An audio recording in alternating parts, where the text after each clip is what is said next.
Nigel. Hi Charles, good to see you again. So what are we doing? What's going on? We're here today. I should introduce myself. Oh, yes. I'm Technical Evangelist for InfoCard. And we're in Arun's office, Arun Nanda, who's an architect for InfoCard. He's the main man who designed the thing. And as I said, this is a travesty that we are locked up in this room when the sun is shining bright outside. Totally. But anyway. This is the one day of the year when it's sunny, and we're inside. Cool. And we have a developer in the room. Yeah, this is a real live developer. I'm Ruchi. I'm an InfoCard developer, and I'll write the code for everything that Arun wants to be written. Excellent. She's, I should say, Ruchi actually owns a vast majority of the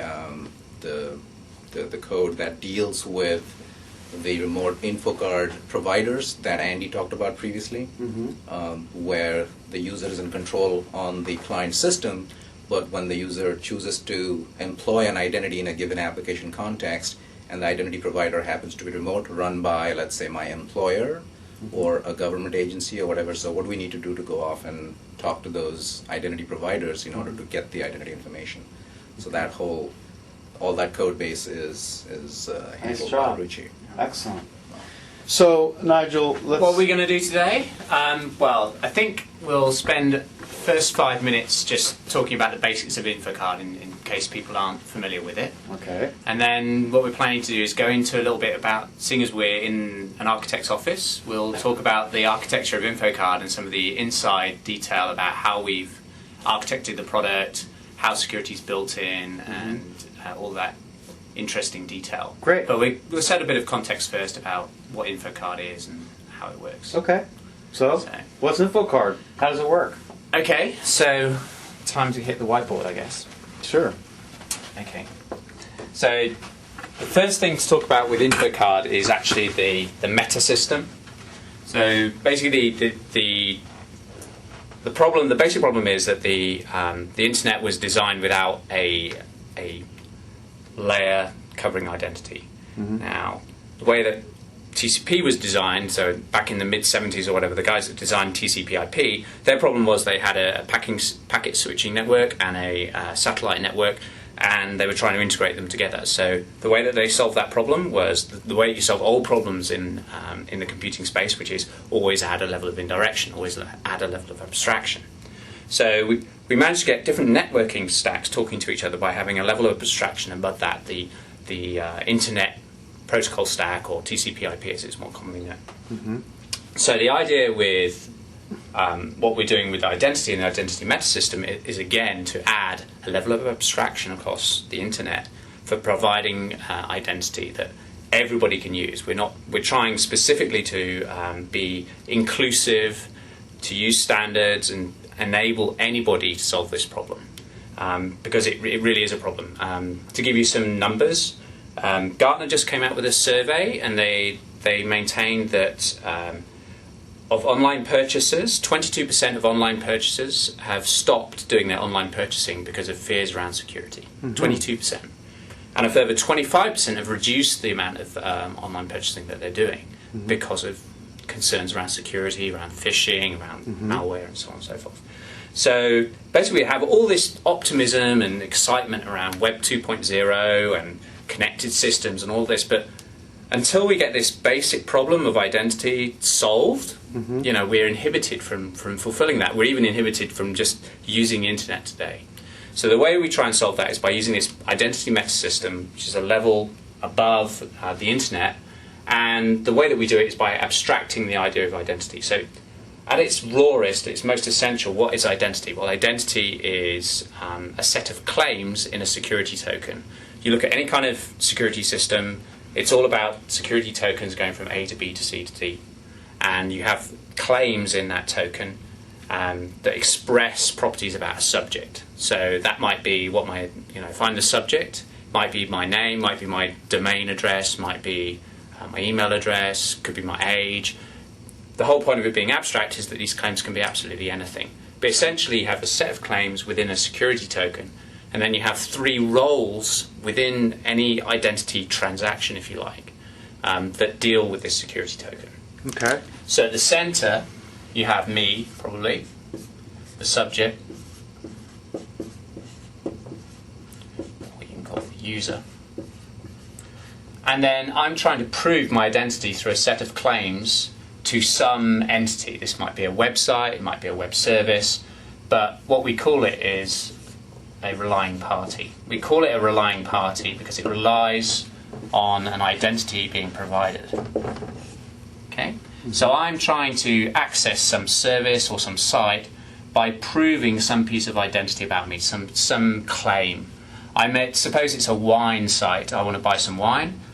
I need to provide my name claim. I also need to provide my over 21 claim in the US because you can't drink until you're 21 here. Ridiculous, but anyway. So in order to prove that, I need to have some way to provide my identity in a security token. And the party for doing that is called, naturally enough, an identity provider.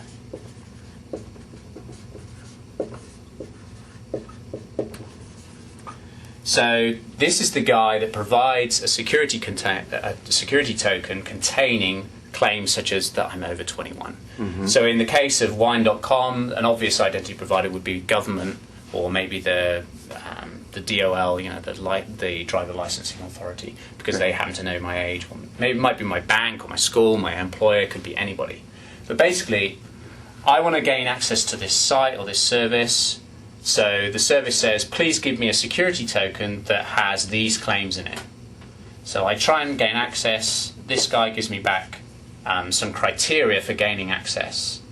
And then based on that criteria, I can choose one of many identity providers that meet those criteria. I then choose one of them and then give the requirements that the relying party gave me. I needed a token with my age and my name and my address in it. Send it to this identity provider. He sends me back a security token. And then with that security, I send it back, the token back over here. So he cracks open the token. All right, you are over 21. You can now go and buy a nice bottle of Cabernet Sauvignon. Okay. And then everybody's happy. There is one interesting part, which is this identity provider can be something external, like my employer or my government or whatever, but it can also be me, myself, I. The identity provider can be me. So you can I could maintain that I am Nigel Watling. And this is what actually happens when we go to websites today. When we register at a website, be it MySpace or Amazon or Netflix or whatever, what we actually do is we go to some form, we put in our details, we create a password, and then we register with the site. It's me that's providing that identity. So this identity provider can be external or it can be myself. Now then, with this interaction and this flow, this is very, very abstract. The way that we drive this interaction is through this thing called InfoCard. So InfoCard is a piece of software which appears on the user's machine when they access a relying party. So I go to a website, it says, tell me who you are. And at that point, the InfoCard dialog pops up, and I have a set of cards that represent my different identities. So one of the identities might be my Microsoft identity.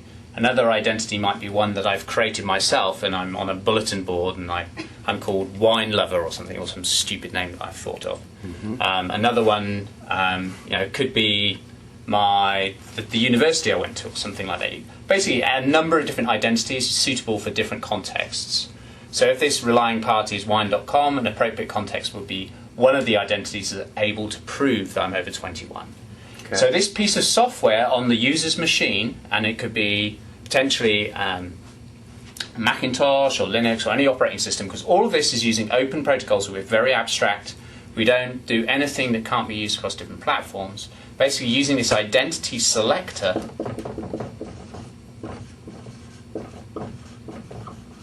I can choose a card, choose an identity that represents a relationship with one of these identity providers, and then go off, get the security token, and then pass that security token onto the website or service that requires my identity.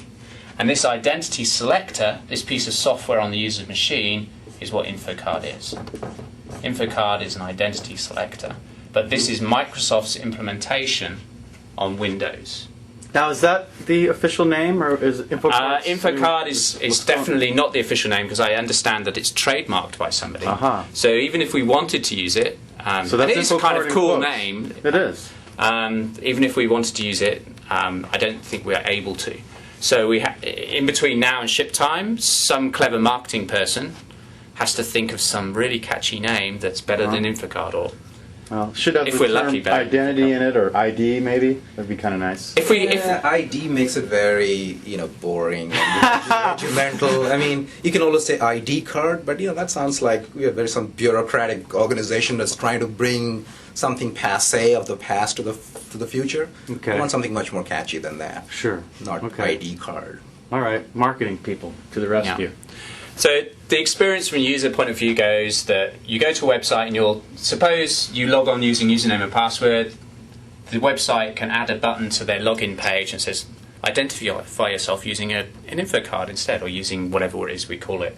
And it might be called something different on Macintosh, it might be called something different on Linux or whatever.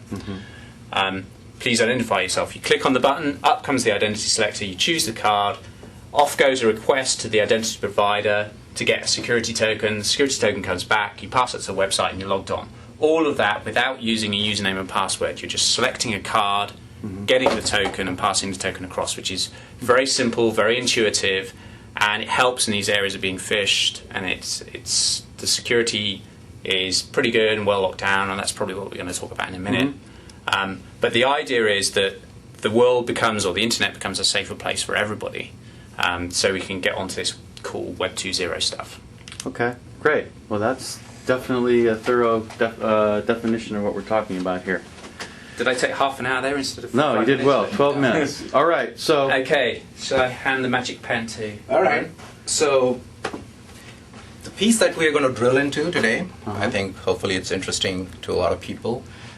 It's not interesting from an interoperability standpoint, the stuff we're going to talk about over the next 20 minutes or so, but it's certainly interesting to somebody who might be looking to build an identity selector, for example, on a different platform, or just to understand the motivations that went behind designing the architecture the way we did on the client. So we're going to focus on this piece, not talk so much about this, not talk so much about this, or the interactions here. So what goes on in the identity selector. Fantastic. Before I erase this, let me make use of the diagram that Nigel drew to motivate some of the things.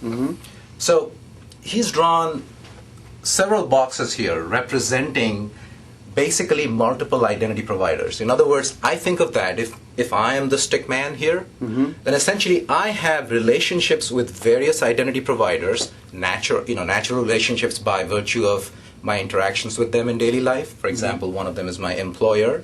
By virtue of being employed, they are in a position to assert certain things about me. Maybe my government, by being a citizen of US government is in a position to assert certain things about me. My bank, and so forth. These are all relationships that I have with my identity providers. What I'm looking to do is project assertions or claims about me in these identity relationships into some other context. That means I want to leverage the relationship that I have with various providers into gaining access to various services that are willing to give me access based on those relationships. So, to talk about this abstractly, how do we represent those relationships? Well, these little boxes that Nigel drew, this is kind of an artifact that we call a card.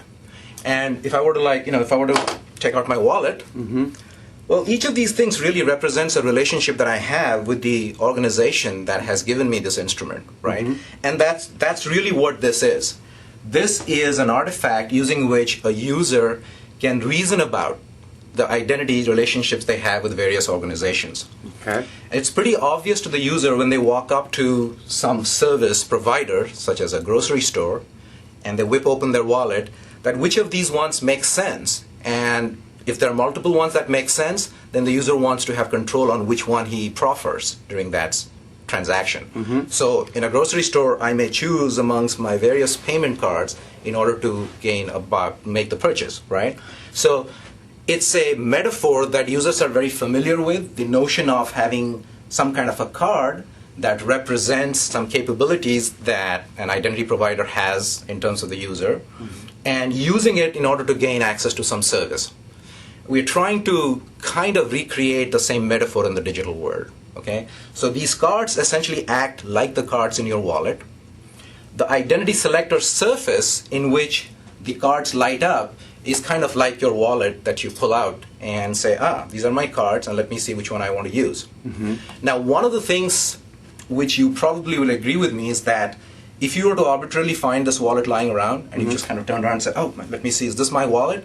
You open it, and immediately you'll have a visceral reaction to knowing whether this is your wallet or not. Yes. And that's typically based on kind of the cards that you have and the way you have organized it. So at a glance, you kind of get a feel saying, yep, this is my wallet, or not, right?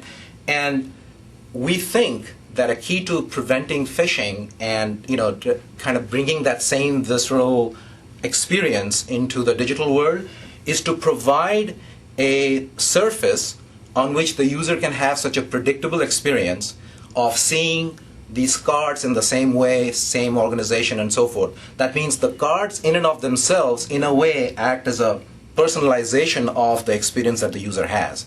So if we can prevent somebody else from spoofing that same experience, that is, from producing the same set of cards, organized the same way, then I think we have gone a long way in terms of personalizing, having the user believe that they are in a very personalized wallet-like experience. So I just wanted to give that as a motivation. Great. Well, it also begs the question then, since you use the wallet metaphor, someone can steal your wallet. Yes. Somebody can steal your credit cards. Yep. So if I get some malware on my machine via some other application, then I'm surfing the internet, because InfoCard is only going to protect me when I use InfoCard. Correct. So if malware gets onto my machine and steals my card files, because these are files, what does that mean if it sends them up to some server and then... Do they steal my identity then? Great question. We hope not. So you've asked the leading question, using which we can now segue into really drilling into the architecture, essentially. But before I do that, I just want to, since you raised the question, I don't want to defer it. So let's just answer that briefly now, and we'll talk about the actually architecture by which we protect the cards later on. So the thing that I want to emphasize right now is that these cards, these little boxes that we have drawn here, in and of themselves, they're not identities. That means the cards themselves are not what a relying party accepts in order to give you access to the service. The cards are essentially buckets of metadata, interesting metadata, using which the user can visualize that identity, and they contain sufficient information for them to light up in response to a relying party's requirement, and they contain sufficient information for the client agent to go and contact the appropriate identity provider and get the security token that you would give to the relying party. In other words, what I'm saying is, if I left this card lying around on a park bench and somebody picked it up, essentially it's no good, because it's just a bucket of metadata. So in order to employ that card, I have to go back to the backing identity provider and prove to the identity provider who I am, which we call authentication, which is standard terminology, and then be able to get the security token that I can give to the relying party. Okay. So if I picked up one of these cards that belong to you, Charles, then in order to really use it at a relying party, I have to be able to prove to your identity provider that I am Charles. And hopefully that authentication is secure. It's based on something. As I said, these are all based on relationships I have. So which means that the identity provider, namely your bank or your employer, has given you something based on which you can prove who you are. In employer case, typically you have an Active Directory based account and a password. Using Kerberos, you can prove who you are, and therefore you can get the security token that you need. Or they may have issued you a smart card that you carry around. Anytime you want to get a security token from your employer that you want to give somewhere else, well, you'll have to insert your smart card and type in the PIN in order to authenticate yourself. So unless I can get hold of the card and the corresponding credential based on which I can go and authenticate to the identity provider, you don't actually steal the identity. So that's a very crucial point, because the actual interesting data, all the crypto material, all the claims, the claim values and all that, the personal information, that's all protected in the data center behind the identity provider. None of that exists on the client machine. And therefore, we believe that it makes the client kind of a less interesting thing to attack. Interesting. Right. Okay. So, should we just move into what this client piece looks like? Absolutely. And what the architecture is? I'm going to erase this. Sure. That was, Limited real estate. I think everyone's probably clear now what's going on. Okay, I'm going to use I don't know which color shows up well on Let's see. on video. Green, blue. Blue. The darker is probably better. Blue, black, blue. Okay, so let's just go with blue then. Okay.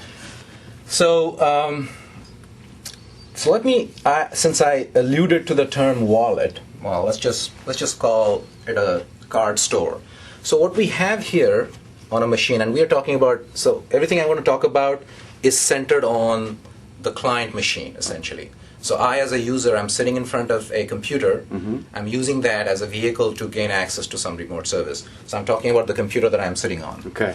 So at the bottom of that, there is a card store, which is a collection of those little squares that Nigel had drawn, the artifacts that we call cards, or info cards, or whatever the cool name of that is going to be.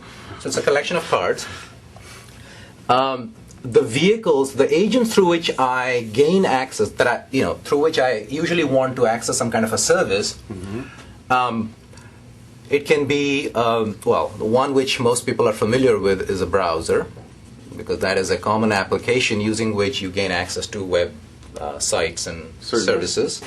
In our case, it'll be Internet Explorer, and we'll just talk about 7.0 because the enabling of the browser to use InfoCards is happening at for IE 7, version 7. Okay. So that's one possible application that could make use of the InfoCard experience in order to allow the user to proffer his identity. The other type of application is a Windows Communication Foundation-based application, which we've also referred to as like an Indigo application, Indigo being the code name for WCF. Sometimes you might hear the term rich clients, as distinct from browsers. Or smart client or fat smart client. clients or a fat client, exactly. So all those imply, this box implies all those terminologies. Certainly. The third, not so interesting, but not really a general purpose application, but rather in order to allow the user to manage these things that are there, you can think of a simple control panel applet that we have exposed, which essentially is going to allow the user to manage these identities.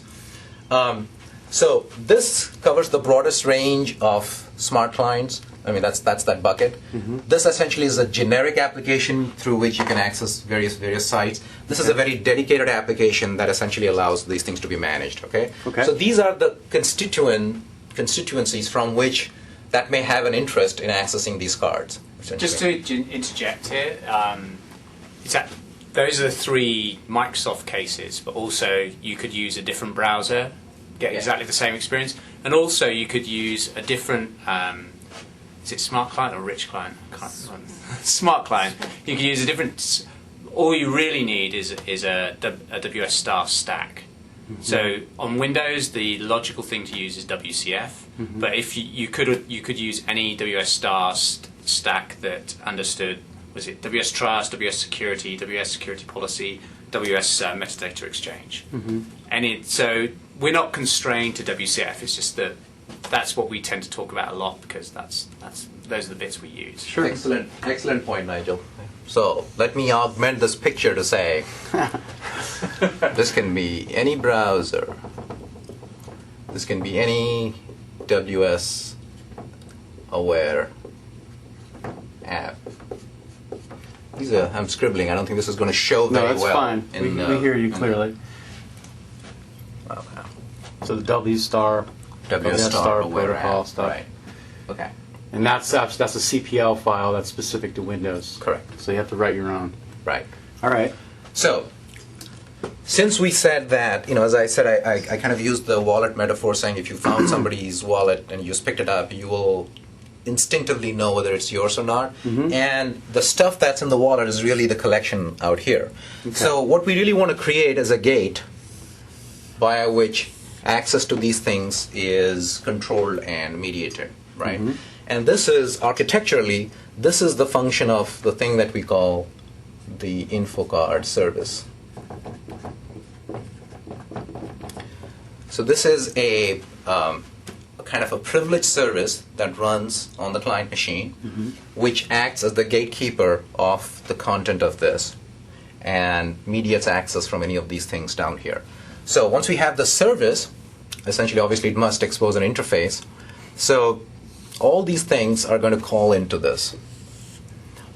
Now, for each of these constituencies to call the InfoCard service, we've got some helper code that runs in these things. So for the Internet Explorer case, for example, we have something called as, I believe it's called iCard IE.dll. All right? Okay. It's a piece of helper code that allows a site to express the need for InfoCard using a standard browser extensibility mechanism. More specifically, they can embed an ActiveX control or a binary behavior object, which are both understood by this DLL, essentially. Okay. And what this does, in turn, calling into this, is invokes a function that's called get browser token. Simple API. Okay.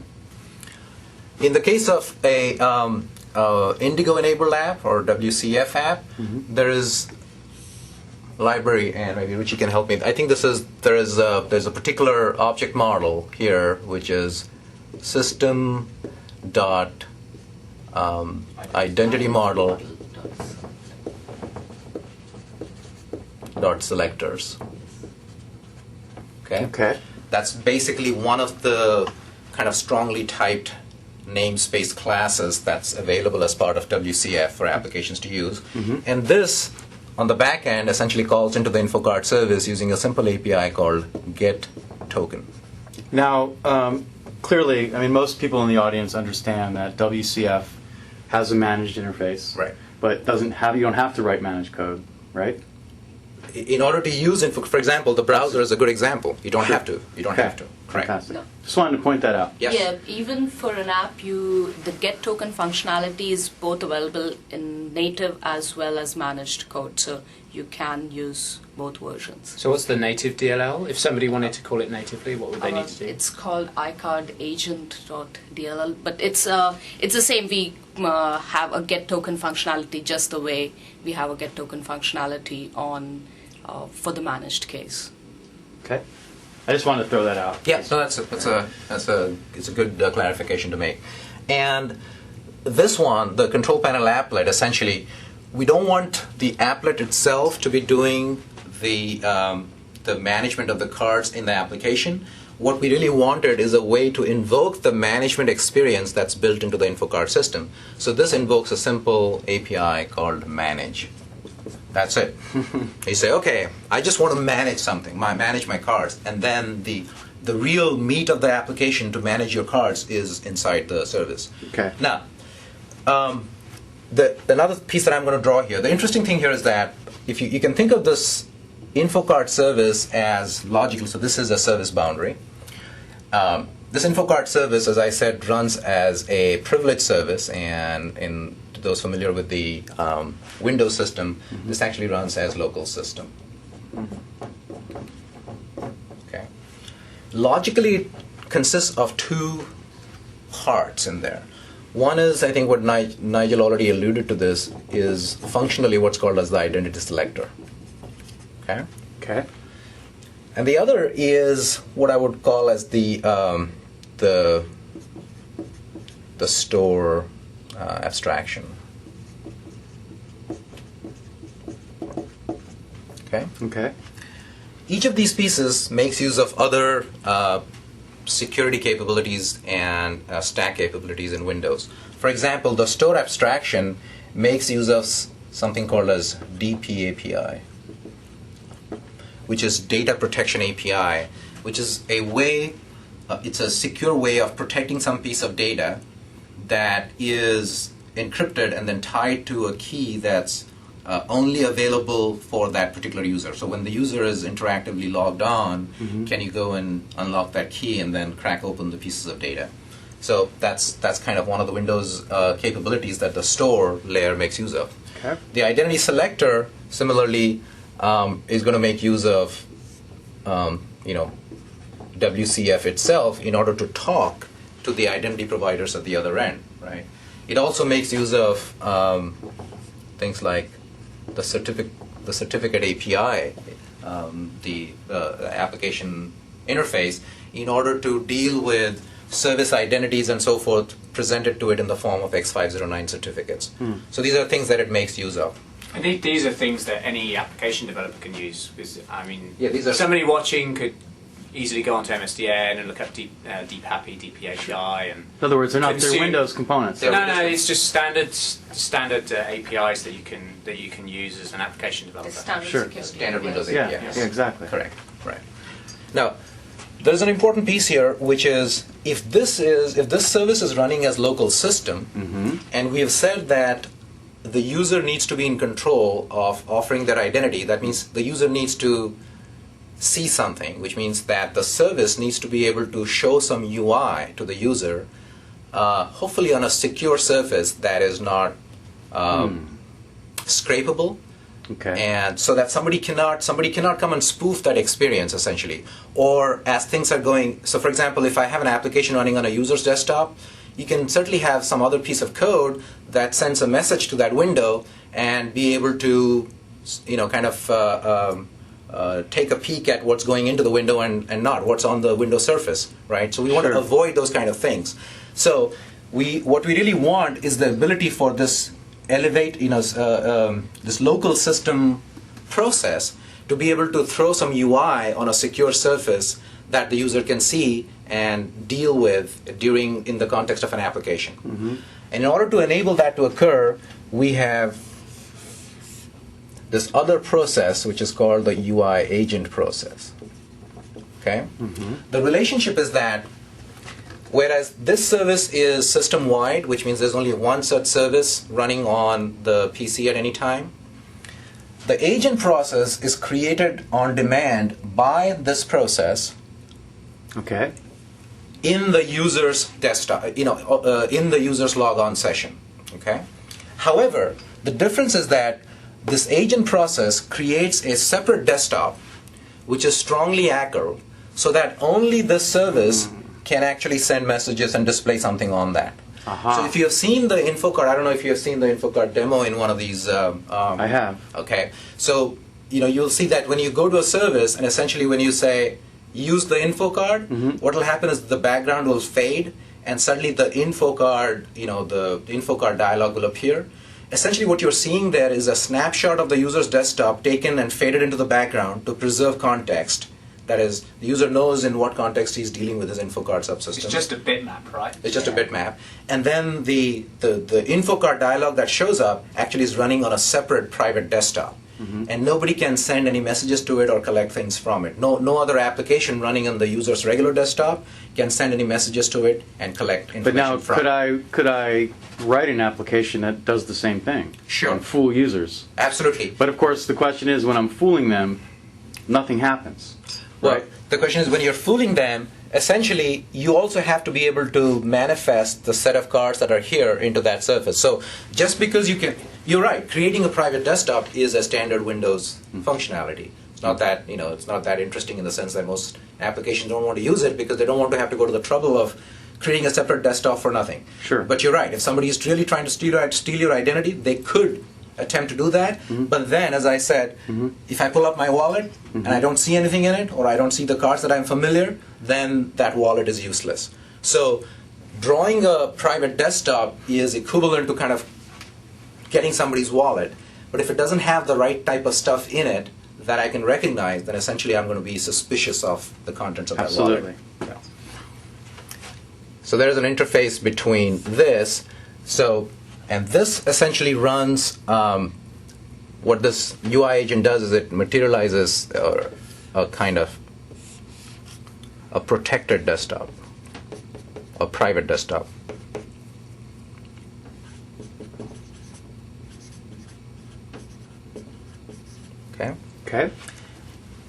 And this is where the InfoCard UI surfaces, essentially. Okay. So that's not the secure desktop. So Nigel brings up an interesting point. There is the notion of a secure desktop, which is on Windows when you press the Control, Alt, and Del key simultaneously, called the secure attention sequence. You kind of get a separate desktop on which you can enter your username, password. Yep. Right. This is not that desktop, but it has all the characteristics of that desktop. So it's essentially similar to the secure desktop.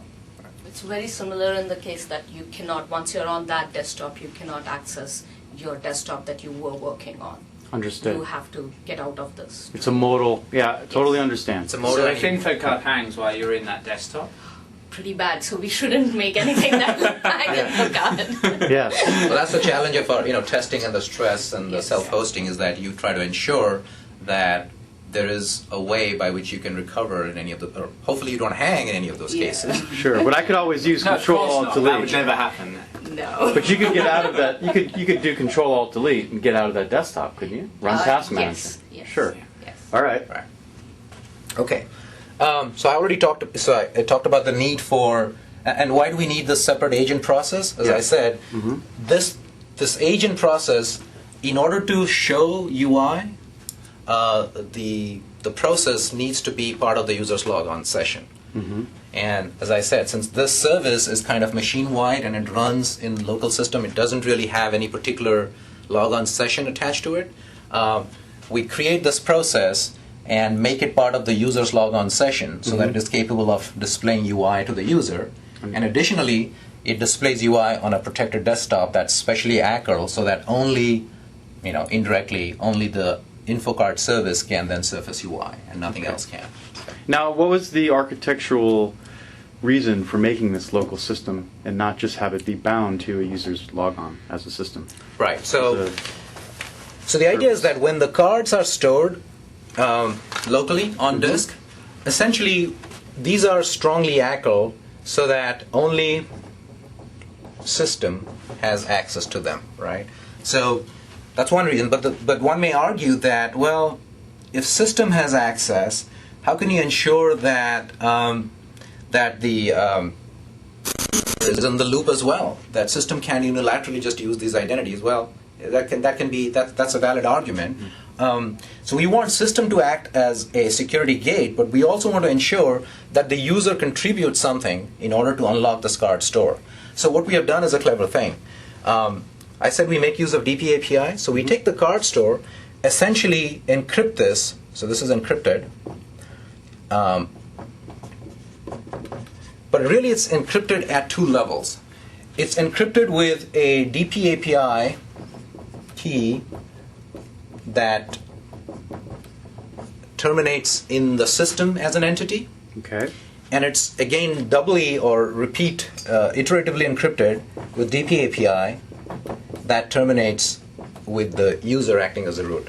So in other words, it really, in order to crack this thing open, you have to have both of these entities present.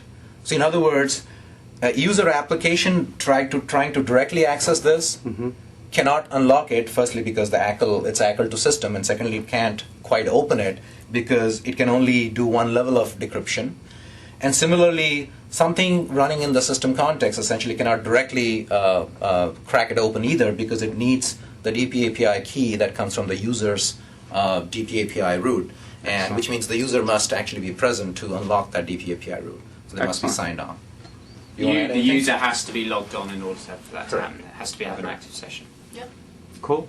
It's double encryption. So all this security, of course, I'll ask the obvious question, which is, what happens if I say forget my password, or what happens if in some way I can no longer log in and I no longer have access to these cards? What happens then? Or what happens if I change my password? That's another question as well. If you change your password, DP API will take care of the way DP API works. It will take care of the fact that you can still use your new password and be able to log in. But the store will not work in the case where the password has been reset, because that's a special case. But in case of password change, DP API takes care of it. So if I had to go to an administrator and say, I've forgotten my password, please reset my password, then I wouldn't have any access to my info cards. But if I changed it myself, that would be fine. Yes. Yes. Interesting. But so we have mechanisms by which you can take the card store and you could have backups. You may have exported that for the purpose of moving into another machine.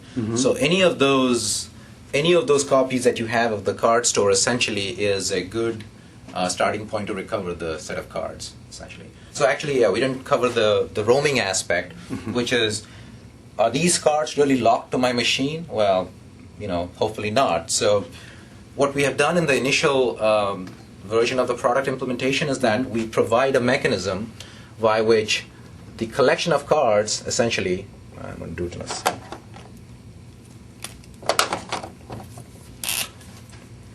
The collection of cards, this stuff, through an user experience can be exported,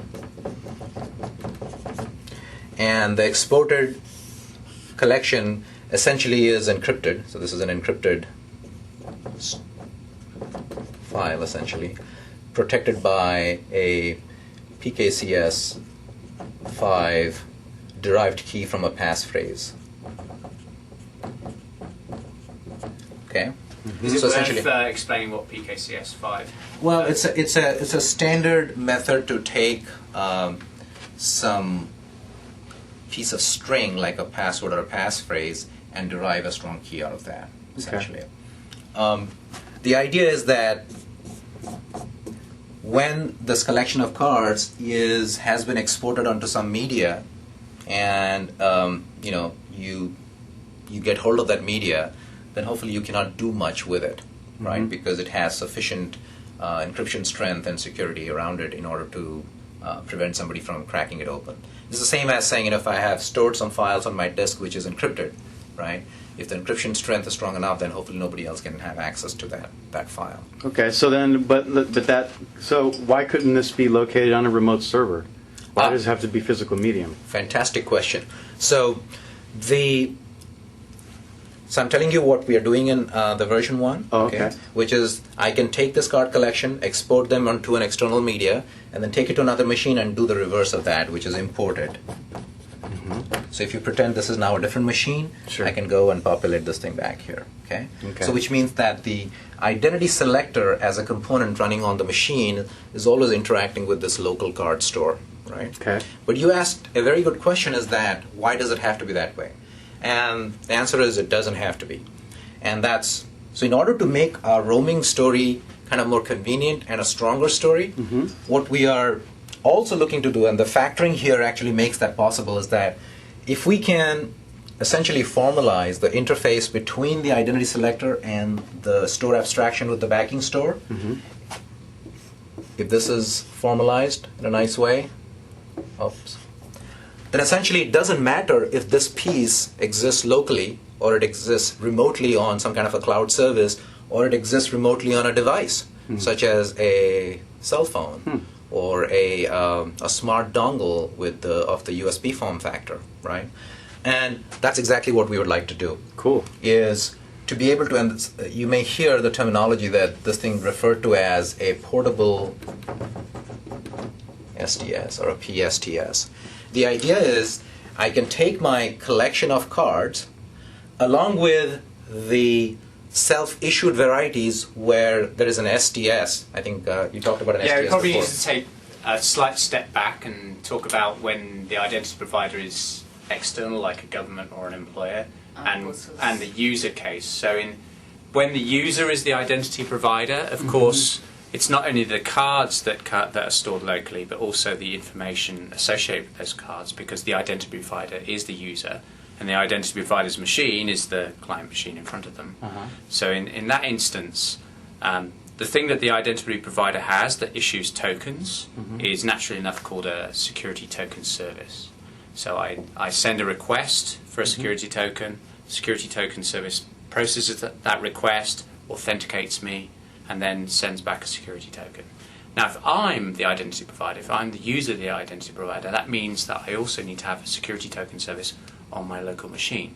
So when I choose a card that represents a self-issued identity, that actually, again, has a request for a security token, but in this case it's the local InfoCard system that handles that request, creates the token associated with that self-issued card, and posts the token or sends the token off to the relying party.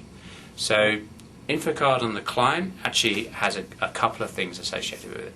It's purely this identity selector piece where I'm choosing a card that represents a relationship with an identity provider. But there's also the case where I'm the identity provider. In that case, I have a local security token service that deals with those requests and provides security tokens for the user. So that's the area I think we're going to get into now. The card store is not just the cards. Yeah. It's also this very specific when the user is the identity provider case where we have this local information. And is that a result of what you've done? Is that your area? Yes, some of it. So what we need there is one more box really, which is a part of the InfoCard service. Yeah. Let's take. So what we need is we have an identity selector, a store abstraction, and also a self-issued STS. That's what we could call it. And so when we use a self-issued identity, what happens is we pick up a card from the store, and instead of sending it to an external STS, we would just use this STS to create a token, because all that is a token service which creates a token, as Nigel had spoken before, with a set of claims that we can assert about ourselves. Okay. So that's all that is. So yeah, Cool. Just to just to paraphrase that, we have essentially packaged a simple identity provider as part of the InfoCard system into the client, using which the user can self-assert some information about themselves. So And it's probably important to emphasise that it's a fixed set of claims. Yes. There's only there's 12 claims in total, and then 11 of them are editable in the UI for InfoCard, and there's nothing really confidential there. Like you can't extend it and add your social security number or anything like that. It's just things like your first name, your last name, your address, your gender. Very these basic are things information. that most people can obtain, glean from public records about you anyways. And the whole reason is that we don't want to make that kind of a honeypot of a swarm of hackers and attackers trying to kind of converge on that and say, oh, we've got all kinds of cool data about people sitting on their machine, and so we can extract it. Because the idea is that you really want some of the sensitive information about you that could be used to somebody's advantage, in some real meaningful and risky fashion, to be protected behind the data centers of identity providers that can make the right types of investments in order to guard that information. Understood. And your PC, certainly you're not making that kind of investment to guard the information. So it makes sense to only have a very small set of data there, which is convenient and satisfies a lot of your browsing and general casual visits to website kind of requirements. But anytime you want to use a high value transaction, you probably want to go to a bona fide identity provider and get the sensitive information. And so now, what happens in the case where an identity provider service gets hacked, taken over? Nothing. I mean, so in other words, I'm shooting my tokens up to something that can just take my tokens. But if it's been hacked, what does that mean? Well, that's the same What as does it saying mean? what happens if somebody hacks into the Microsoft corporate network and gains control of AD. Okay. We're all screwed, right? That's too bad. But the place for this sensitive identity information is in some companies or some entities' IT. IT center. It's not. highly It's not secure. It's not on the user's machine. Yeah. So got it. basically, yes, hackers can hack their way into the InfoCard system, spend many man years unraveling it all, and when they finally get there, they'll find that the information there is not very interesting, and they should have just spent 5 minutes looking it up in a phone book. Because the interesting information is stored remotely in my employer's STS or in my government's STS or whatever, my bank's STS. Understood. And in order to gain access to that, the hacker would need to get my credentials for authenticating to that service. And I mean, that brings up the good point, because by storing them in a secure remote location, a user can't make a bad decision. Correct. Can't True. make a mistake, can't let something in or on their system. Right. Right. The only decision they're making is about whether to employ that identity or not, but really none of their decisions goes to undermine the security of the identity information that's protected by the identity provider. Cool. Well, we have about 10 minutes left of tape, so Okay. where shall we go next? So this was a good segue, and so Okay. this is part of our kind of follow-up release is to allow this capability, namely allow a user to place their identity collection, including this self-issued identity provider, onto a device so that they can walk up to any machine, essentially, plug the device, use the identities off of that machine, essentially using the PC just as a conduit to access a service. And so the identities never really move on to the PC. And when they're done, they unplug and then they walk off. So it's truly portable. The crucial cryptographic key materials are never released from the device onto the PC. Therefore, they're never available to code running on the PC to hack. And so it raises the bar to a much higher level in order to really protect your identities. Fantastic. Okay. What else is interesting that let me ask. You've spoken about the roaming store. So what about Thinking when you implemented it? You wrote it in C++? Is that where you spend most of your time? Oh, that's This a good is question to ask. a mix. We've got some of our, a lot of our UI is written in C++, whereas most of our service is a mix of managed and native code. So we are a mixed mode assembly. Because usually it's the other way around, right? I'm going to write my UI in managed code, and then I'm going to do C++ and... Yeah, why did you choose to That's write it in interesting. unmanaged code? A lot of it had to do with the fact that we are using WCF and the capabilities that WCF provides, and so we had to be a managed service. So. Yeah, but why was I assume that with the UI, most of it's unmanaged because you're in a protected desktop, I assume. Yes. Is that right? Yes. Cool. Well, too bad, I mean, no, I don't mean it that way. I mean, if you could have probably been a more pleasant experience writing the UI in C# or whatever. It would be easier, yes. Yes, that's what I mean. But I guess security is a little more important. So. It is? Yeah, of course it is. All right, cool. Well, I just wanted to know. I mean, How much is written in managed code, do you think, of the whole system? Right now, I would say about 40% is managed code. There is 60% of everything is native. And probably And it would might become if it more- wasn't for those security constraints, it'd probably be a lot more managed code, I guess. Yes. But I mean, let's talk about that for a second, because that's sort of hand waving in the sense of why. What do you mean security constraints and not in writing managed code? Why is that an issue? And just made it in your decision security. Can you explain it? I think people will be confused. So you're saying that you're using an unsafe language to be more secure. So anyway, can you explain why you needed C++? Because you can't interoperate with the protected desktop in managed code? That's all I'm asking.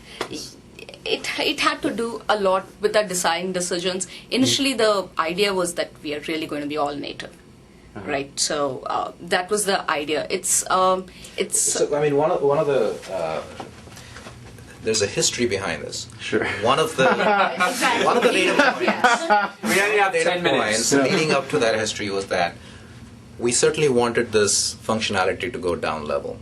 Okay. And the other thing was that we also wanted to take a minimum dependency on the availability of certain pieces of code on the down level, essentially.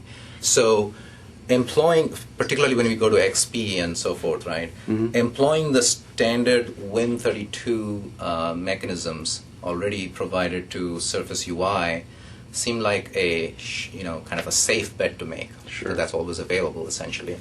And it allows for this interaction essentially to be completely under control with no other dependencies that we have to take, internal dependencies. So in the case where you have a client that's not running the framework, well, you have to run it. You have to install WinFX to do any of this stuff. Right. Right? So you're going to have the client. Anyway, I don't mean to rat hole on this. No, I just, those are fair questions, and that's the reason why the InfoCard. If you think about the InfoCard functionality as such, it could actually exist outside of the Windows Communication Foundation and the WinFX. It's an happenstance. It's a design choice as to how we chose to integrate that into the application framework. But the fact that that's done today doesn't mean that it needs to stay limited to the.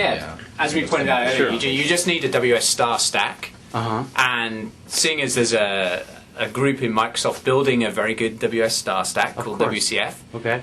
It kind of reduces the amount of work that the InfoCard team does to Yeah, leverage their work, right? Yes, So- but I mean, since this is our creation, is there thought to invest some man hours and woman hours, excuse me, person hours, to build cross-platform? I mean, why don't we build one for the Mac?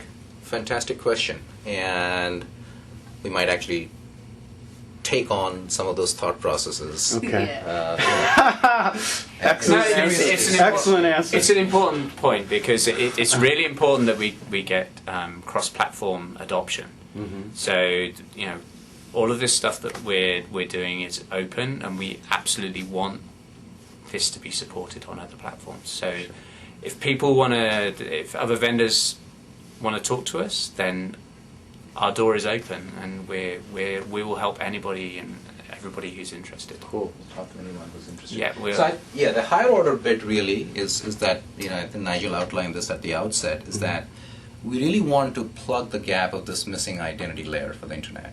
And, you know, as we said, the identity meta system is a concept that tries to bring that identity layer into the internet experience, the distributed applications. I mean, not distributed, but, you know, the internet, essentially the way we know it. And InfoCard is an implementation that we have done, but really for this thing to gain traction all the way across, we really want the identity meta system to germinate in all, you know, to actually take roots in all the platforms, essentially. If our implementation of this thing on Windows is useful and makes sense for somebody else, I mean, at least if some of the design decisions make sense, certainly we're willing to, you know, share and talk about this so that all platforms essentially can participate in the identity meta system message and truly identity enable the internet so that the user is the ultimate beneficiary. Fantastic. Beautiful stuff. Yeah, just one thing I probably want to touch on, which may confuse people, is we talk a lot about using WS Star as the enabling technology. So does this mean that if I have a website today, that I need to WS Star enable that website? Great question. No, so we wanted the barrier to entry to be as low as possible, but yet, you know, not completely compromise on the goals that we had. So a site, you know, like maybe we should spend 5 minutes on that. We have 2 minutes and 30 seconds, so we can do it. Let's just speak to that. So a site essentially could embrace InfoCard with minimal change to their already deployed front ends. So the web servers that are already deployed that actually serve out some function or content to users can essentially remain unchanged. And if the sites can essentially bolt on what's known as this STS security token service, which is an added server, then they can actually get the secure InfoCard based interaction.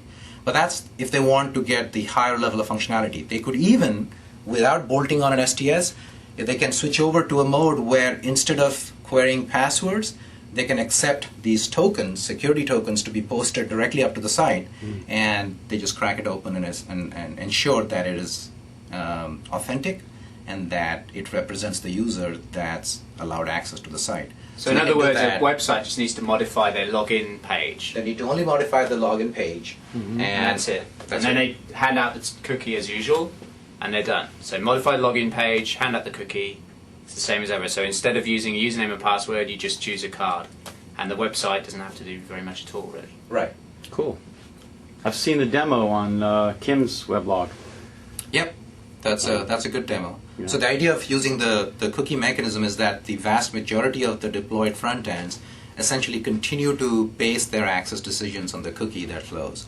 So it's only the point of origin of the cookie, which is typically the login page, which decides whether to write the cookie on the client or not. That's the only page that needs to change its processing behavior, which says, instead of processing a password to verify who the user is, I'm going to now process this new type of token and determine whether the user is good or not. Once I have made that determination, I post the cookie and the rest of the site, so the rest of the site remains unaffected. And of course, all this is happening over a secure channel. Yes. All right. Well, you guys, this has been fantastic. My pleasure. I think people really have a good idea of what's going on. Our pleasure. We'll continue to talk. I would love to see how this evolves. Okay. And, you know, excellent. Thank you for your time. You're welcome.